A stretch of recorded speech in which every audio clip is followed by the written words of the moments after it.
Hello and welcome to Learn English Easy. I'm your host and I'm so glad you decided to join us today. And I'm your expert co-host. It is really wonderful to be here. Our mission today is to look at how these ancient stories, these parables, these metaphors and historical events, how they shape our understanding of the divine, how we process suffering, and how healing actually happens in the modern world. That's a great way to put it. We're essentially moving from the metaphorical to the metaphysical and then bringing it right back down to the practical. So let's unpack this. I want to start with the image that I think most people have when they think of Jesus before he started his ministry. The carpenter. Right, the classic image. I found this incredibly entertaining and insightful thread on a Reddit forum called Ask Historians. Oh, I love that subreddit. You know the place, it's where people ask these very specific, sometimes kind of obscure questions, and actual credentialed historians answer them, with citations and everything. It's usually a goldmine for nuance. So what were they asking about the carpenter? Someone literally asked, since Jesus was a carpenter, did any of the furniture he made survive? Are there any Jesus-made chairs in a museum somewhere? That is a wonderful question, actually. It speaks to that deep human desire we have for a physical relic, a tangible connection to history. Totally. We want to touch the table that the historical figure sanded. Exactly. Yeah. But I assume the historians had to let them down gently. They did. The short answer is a hard no. There are no signed coffee tables from Nazareth floating around on eBay or anything. Right.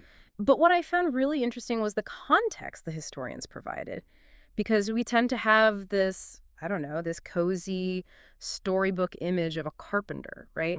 Maybe whittling a toy for a child or, fixing a wobbly stool in a quiet little shop. But that's not really accurate to the time period, is it? Not at all. And this is where the English translation really fails us a bit. In first century Israel, the Greek word used in the text is tekton. Tekton. Right. And yeah, it translates to carpenter, but it doesn't just mean a woodworker who makes cabinets. It implies a builder, a stonemason. Yeah. Really a heavy laborer. So we shouldn't be picturing fine cabinetry and varnish. No, you should be picturing a construction site, not a hobby wood shop. It involved hard physical labor. The historians point out that Nazareth was a tiny little hamlet, but nearby, about an hour away, was the city of Sepphoris. Okay. And Sepphoris was undergoing a massive building boom at the time.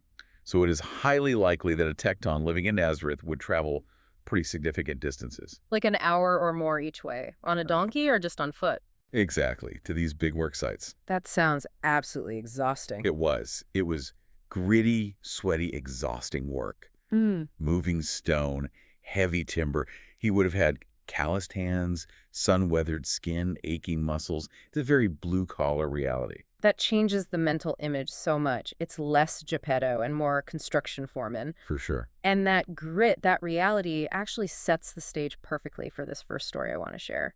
It's a fable I found called The Parable of the Carpentry Tools. A fable. Okay. Yeah, it's not from the Bible. It's just a story used for teaching. Yeah. It takes place in a workshop, maybe not unlike the one we just described in Nazareth. And it imagines the tools coming to life and having a bit of an HR crisis. I love these kinds of allegories. So what, the tools are unionizing? Sort of. They're holding a meeting to expel members from the group. It's basically a roast. Brother Hammer is chairing the meeting, but the other tools shout him down. Okay. They say, you have to leave. You're too noisy. That's a valid complaint. Hammers aren't exactly known for their subtlety. They bang and clamor all day. Right. But Brother Hammer isn't going down without a fight. He says, fine, but if I go, Brother Gimlet has to go too. He's insignificant. He makes such a small impression. A gimlet. Okay. Okay. For listeners who might not be handy or fluent in antique tool names, that's that little tool for boring holes. That's the one. It's very precise, but it's small. So Gimlet stands up, probably looking very offended, and says, okay, but Brother Screwdriver has to go. You have to turn him around and around and around just to get him to do anything. I feel like I've worked with a few brother screwdrivers in my life. Haven't we all? People, you have to spin in circles just to get a simple task done. And it keeps going. Yeah. The screwdriver points at Brother Plain and says, he's too surface level. There's no depth to his work. He just skims the top. Ouch. Then the plane points at the ruler and says, he's always measuring people, acting like he's the only one who's right. And finally, the ruler attacks Brother Sandpaper, saying he's just too rough and always rubbing people the wrong way. So you have a workshop full of tools that are focused entirely on each other's limitations. It's a classic stalemate of personality types. Totally. Everyone sees the flaw in the other, but they don't see the utility. Precisely. But here's the resolution. The carpenter enters, And it's implied this is Jesus or a God figure. And he puts on his apron. And to build his pulpit, he uses all of them. He uses the hammer, the screw, the sandpaper, the ruler. He uses their specific characteristics to build something perfect. That is a beautiful, if somewhat classic metaphor for community or for the church. The idea is that the master builder doesn't need perfect tools. He needs specific functions. Right. The roughness of the sandpaper is a slaw in a social setting, maybe. Nobody likes an abrasive person, but in the hands of the builder, that abrasion is essential for smoothing out the wood. Yeah, and the noise of the hammer is annoying, but it drives the nail. Exactly. Yeah. It's saying that what we perceive as flaws might actually be utility if they're placed in the right hands. It reframes our quirks. It does. But, if we look at this other source we have from Divine Base, we can take this interpretation from a sort of Disney fable level to something much more mystical. Oh, interesting. There's an esoteric tradition, which means it's intended for a smaller group of people with special knowledge, that looks at these tools not just as personality types, but as symbols of spiritual discipline. Okay, tell me more. How does that change the reading? Well, take the square, for instance. In the fable, he's the guy who is always right. But in this deeper reading, the square represents the discipline to straighten out the crooked places of our own conduct. Oh, wow. It's about ethical rectitude, squaring your actions with your value. Okay, that's much heavier. It's internal, not external. And the compass, it draws a circle. Esoterically, that represents drawing a boundary around your passions and your desires, keeping them within the bounds of righteousness. It's self-control. It's all about self-control. It's saying, I will go this far, but no further. That is a lot deeper than just brother ruler is annoying. It is. They even talk about the ladder. In the fable, it's just a ladder. But in this mystical view, the ladder represents the ascent to purity with faith, hope, and love as the rungs. I see. And the workshop itself isn't just a building. It represents the world. The world is seen as a training college for the soul. I really like that shift. It goes from we all have to get along to we are here to be shaped and disciplined. It gives a lot more weight to the carpentry metaphor. We are the wood being worked on as well as the tools. Exactly. And it bridges us nicely to the next big metaphor we need to explore. Because if the carpenter represents the one who builds and shapes us, then the next figure represents the one who rescues us when we wander off, the Good Shepherd. Precisely. Yes. This segment fascinated me because we are drawing from a study by the Woodlands First Baptist, but also a really deep analysis of a book by Kenneth Bailey. Ah, Kenneth Bailey. He is essential reading for this stuff. He was a New Testament scholar who spent decades living in the Middle East, Egypt, Lebanon, Jerusalem. Right. He was there specifically to understand the cultural context of village life. So he sees things in the text that we as Western readers just completely miss because we don't know anything about shepherding in the first century. Before we get to Bailey's insights, I have to share this analogy from the church source because it's just so relatable. It's about a dog named Hank. Hank the dog. Okay, please, enlighten us. So the storyteller describes losing his friend's dog, Hank, in a creek at night. It's pitch black, there are brambles and thorns everywhere, the water is cold. Oh, that's stressful. He's calling for the dog, panicking a bit, but the dog doesn't know him, so the dog stays hidden. Hank is probably terrified, just hunkered down somewhere. Right. Then the owner steps up to the edge of the creek and calls out. And this is the moment of truth. Right. Hank, hearing his master's voice, ignores the stranger, jumps into the freezing water, swims through the current, pushes through the thorns, and comes running. He knew who was calling. That is such a visceral illustration of that verse in John chapter 10. My sheep know my voice. It's about recognition amidst all the chaos. It highlights that unique connection. But the source makes this interesting distinction about the good cop, bad cop dynamic. Okay. It says Jesus isn't playing a role. He isn't the good shepherd in contrast to a bad shepherd who is just mean. He's the good shepherd in contrast to the hired hand.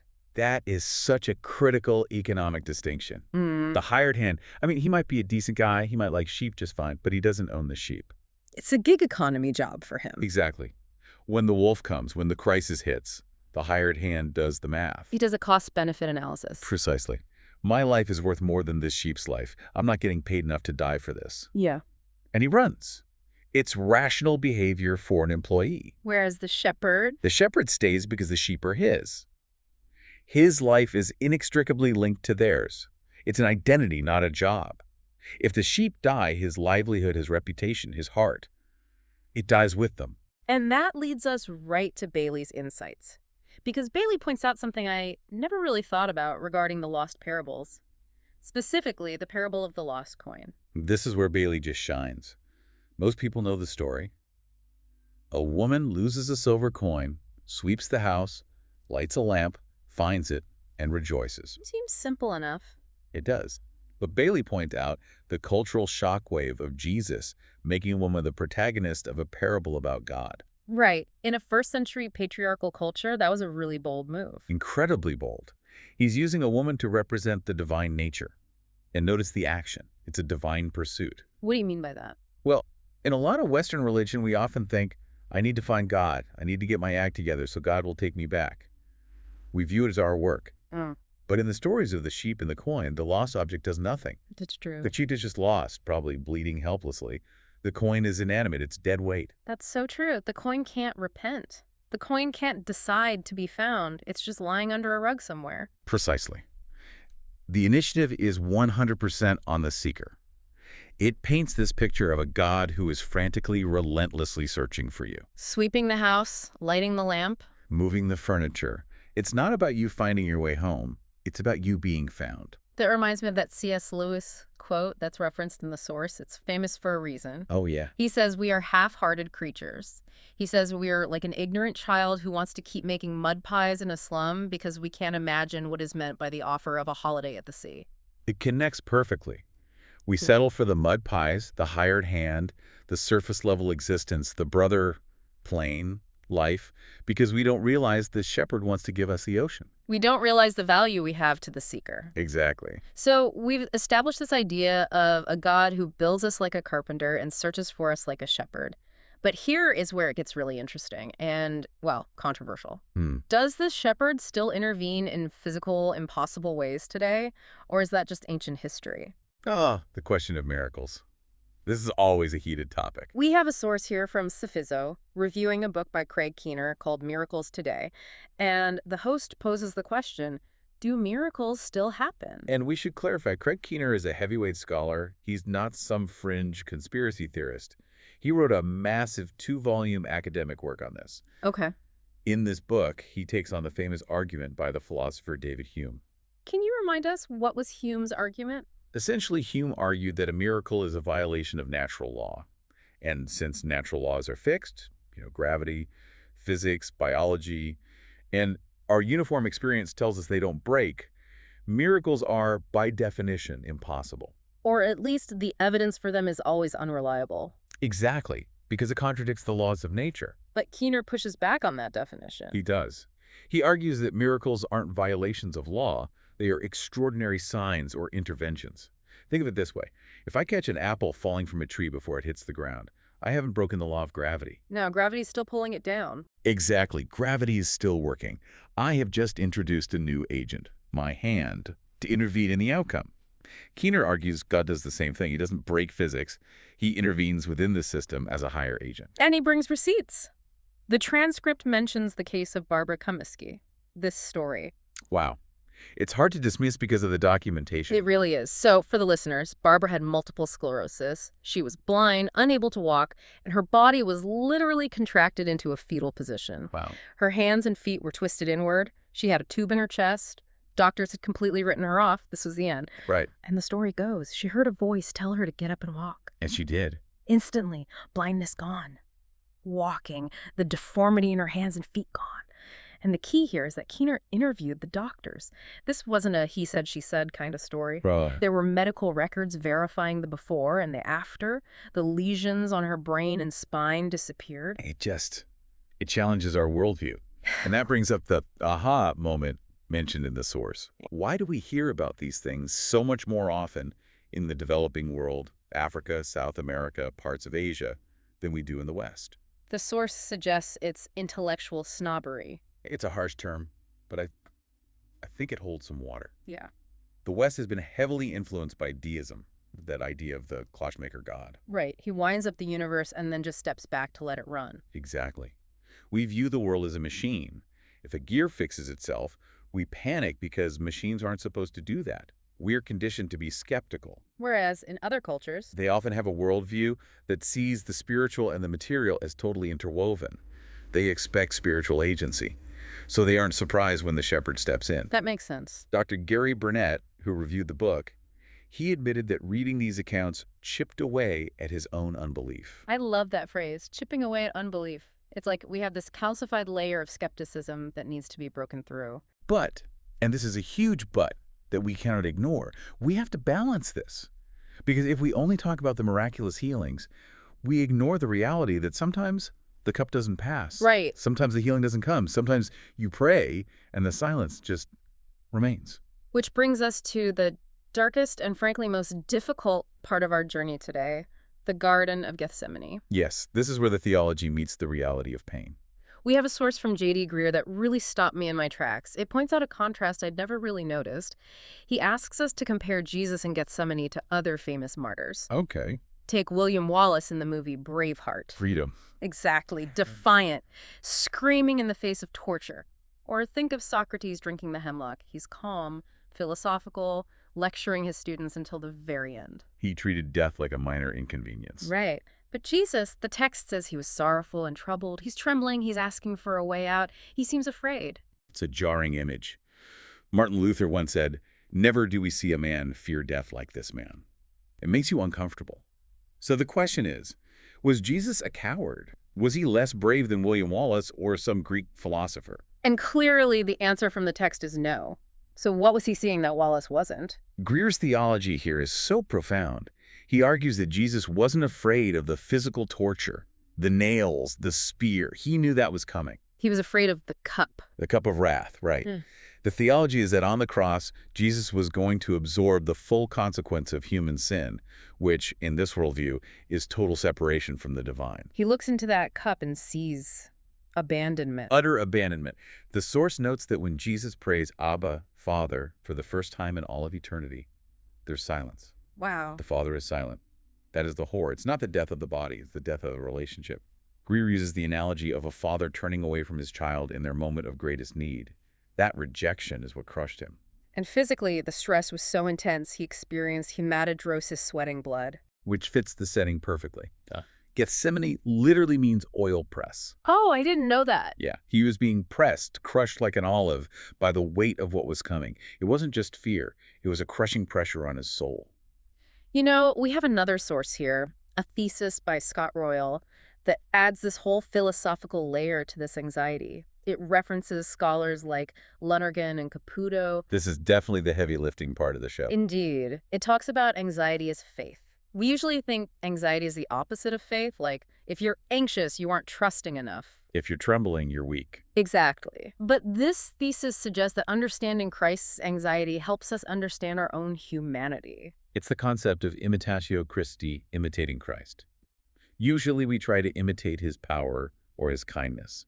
But Royal argues we also need to imitate his vulnerability. I see. If the divine can experience that level of trembling anxiety, then our own anxiety isn't a failure of faith.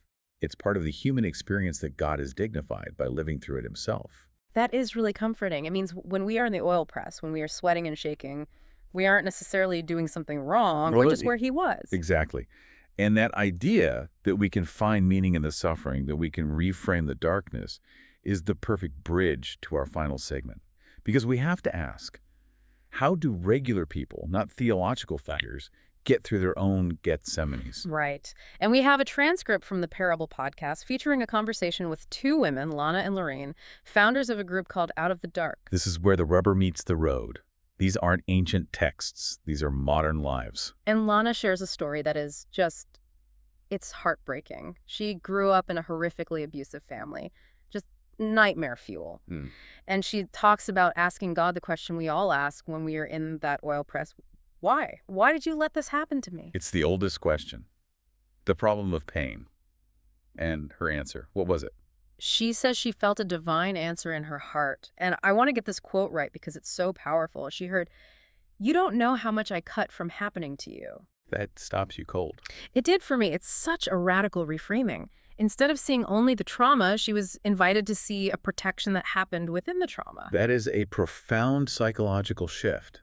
It moves her from being solely a victim of abandonment to being a recipient of care, even in the midst of the horror. Right. It doesn't erase the abuse, we have to be very clear about that, but it changes the narrative. It's what we call meaning making. It's finding a way to integrate the suffering into a story of survival. And what I loved about their story is this concept they have of the baton pass. Yes, explain that for listeners. It's this idea that your story doesn't just end with your survival. You survive, you heal, and then you pass the baton. You share your story to help the next person who's getting out of the pit. Right. Lana and Lorraine met, they realized they had shared experiences, and they created a community around this idea.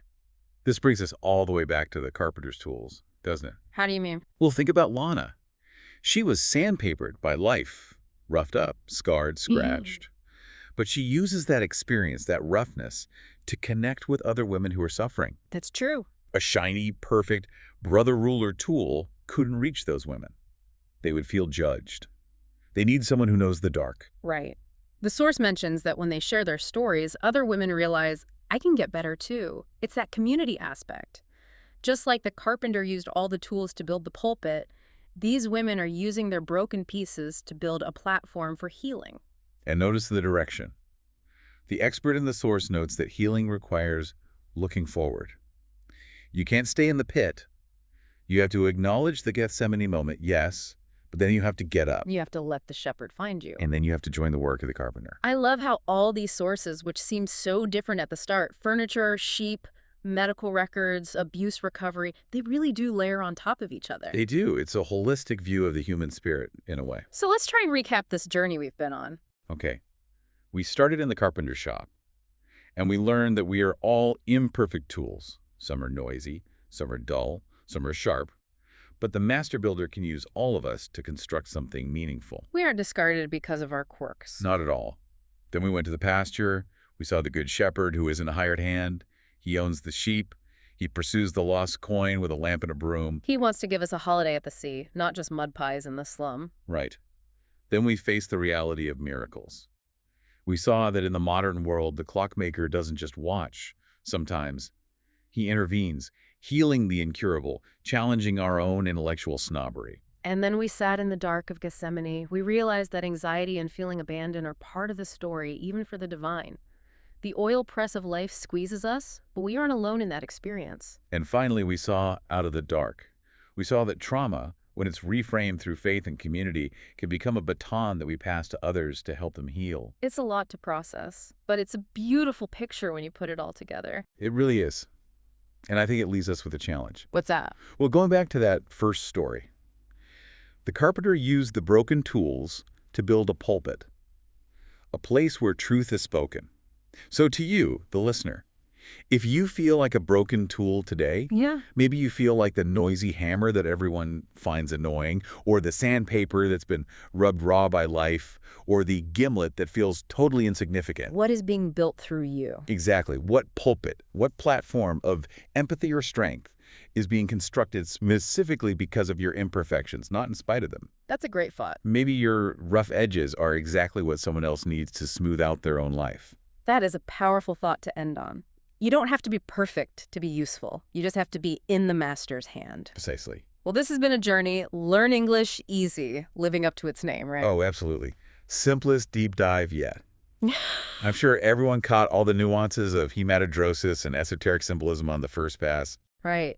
Thank you so much for taking this deep dive with us. We hope you found something here, whether it was the history, the theology, or just the story of Hank the dog that sticks with you. Indeed. Keep asking questions, keep looking for the shepherd, and we'll see you next time. Take care, everyone.